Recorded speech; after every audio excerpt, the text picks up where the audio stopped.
ரத்தங்கள் உடையறதுனால haemolytic ஜாண்டிஸ்க்கு என்னென்ன காரணங்கள்? இப்போ ரத்தம் உடையுது அப்படின்னா பல காரணங்கள் வந்து இருக்கலாம். ஓகே. இப்போ எக்ஸாம்பிள் ஹீமோலைட்டிக் அனிமியானே ஒரு டைப் ஆஃப் டிசீஸ் வந்து இருக்கு. ஓகேங்களா? நிறைய கன்ஜெனிட்டல் டிசீஸு, ஹெமடாலஜிக்கல் டிசீஸு இந்த மாதிரி நிறைய. ஒரு சில மாத்திரைகளும் இந்த ரத்தங்களை உடைக்கலாம் அப்படின்ற மாதிரி எல்லா கேட்டகரியிலையும் வந்துட்டு இந்த ஹீமோலைட்டிக் அனிமியா வந்து டாக்டர் வந்து யோசிப்பாரு.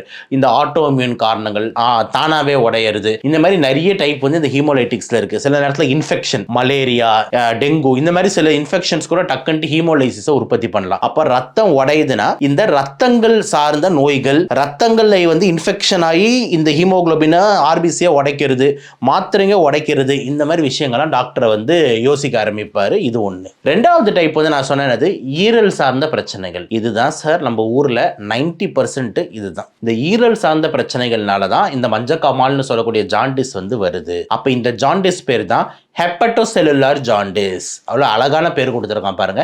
ஹெப்படோசெல்லுலார். ஹெப்பாட்டனா என்னன்னா லிவர், செல்லுலார்னா என்னன்னா வந்து அணுக்கள்.